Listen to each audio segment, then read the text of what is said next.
قاری محمد طیب قاسمی کے YouTube channel کو سبسکرائب کیجیے اور امن کے پیغام کو پھیلانے میں ہماری مدد کیجیے اور نیچے دیے گئے ہوئے بیل آئیکن کو کلک کریں تاکہ ہر آنے والی نئی ویڈیو آپ کو براہ راست مل سکے۔ جہاں امید ہوتی ہے وہیں نا امیدی ہوتی ہے، لیکن دربار خداوندی ایسا ہوتا ہے کہ جہاں نا امیدی کفر اور گناہ ہے، امیدیں اسی ہی پہ انسان لگاتا ہے۔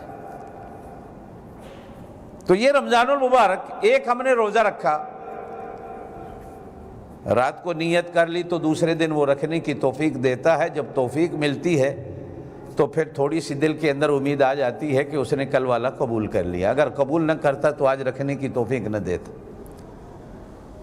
یہ یقیناً قبولیت کہ اس نے پورا مہینہ روزے رکھنے کی توفیق دی، لیکن اس کا شکر بھی تو ادا کرنا ہے۔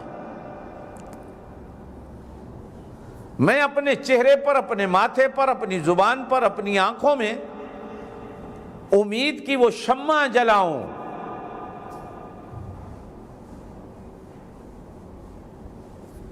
جو اس سے امید رکھنے کا حق ہے، اور جو اس سے امیدیں رکھتا ہے وہ اس کی امیدوں کو پورا بھی کرتا ہے۔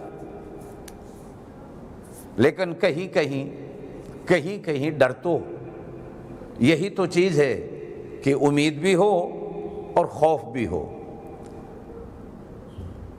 امید بھی ہو اور خوف بھی ہو، پھر جا کر بیڑا پار ہوتا ہے۔ صرف امید ہو خوف نہ ہو، صرف خوف ہو اور امید نہ ہو۔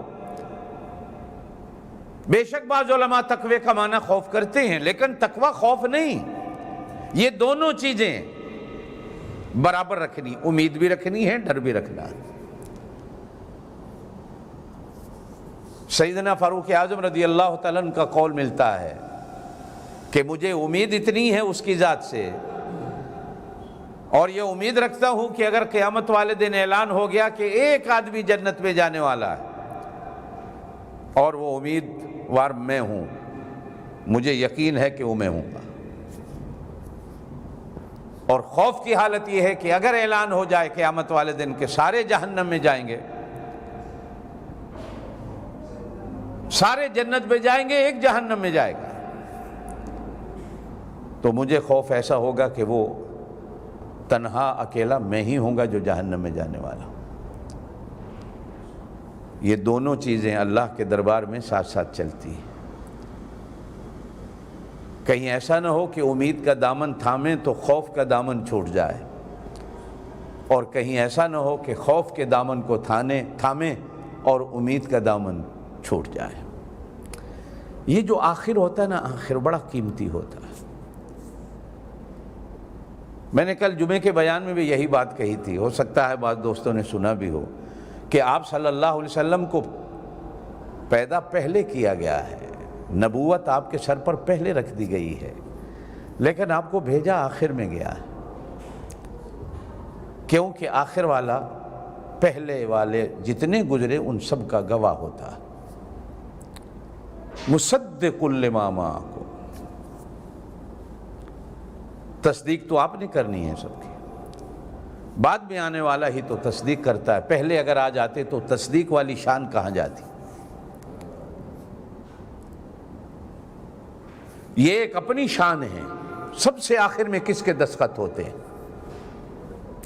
سب سے آخر میں منظوری کون دیتا ہے۔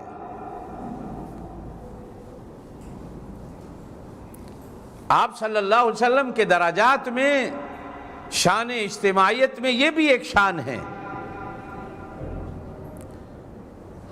کہ آپ ہی کے دستخط ہونے ہیں تصدیق کے۔ اب پرانے نبیوں سے پوچھا جائے گا کہ کوئی گواہ ہے کہ تم نے نبوت کا حق ادا کیا ہے، تو گواہی کون دے گا؟ آپ صلی اللہ علیہ وسلم کی گواہی ہے۔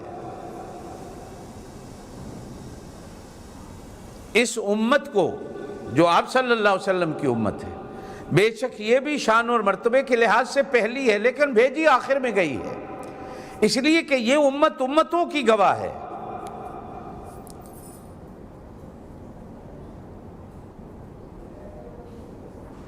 اللہ پاک پرانی امتوں سے پوچھے گا تو امتیں کہیں گی ہاں اللہ ہم نے تو مانا تھا، اللہ کہے گا گواہ لاؤ، تو پرانی امتیں اس امت کو کھڑا کر دیں گی، اللہ کہیں گے یہ تو بعد میں آنے والی، تم پہلے گزرے، ان کو کیا پتا؟ ہاں بھائی گواہ ہو، تمہیں کیا پتا؟ یہ تو پہلے گزر گئے۔ اب یہ گواہ امت بولے گی اللہ ہم نے تیرے قرآن میں پڑھا تھا، ہم نے تیرے پاک نبی کی زبان سے سنا تھا، قرآن غلط نہیں ہو سکتا، تیرے پاک نبی کی زبان غلط نہیں ہو سکتی، ہم اس لیے گواہی دے رہے ہیں۔ ہو سکتا ہے کہ ہم آنکھوں سے دیکھتے غلط ہو جاتا، لیکن جو زبان سے تیرا قرآن پڑھا ہے اور کانے سے جو تیرے نبی کی بات سنی ہے اس پر یقین اتنا ہے، اس لیے ہم گواہی دے رہے ہیں۔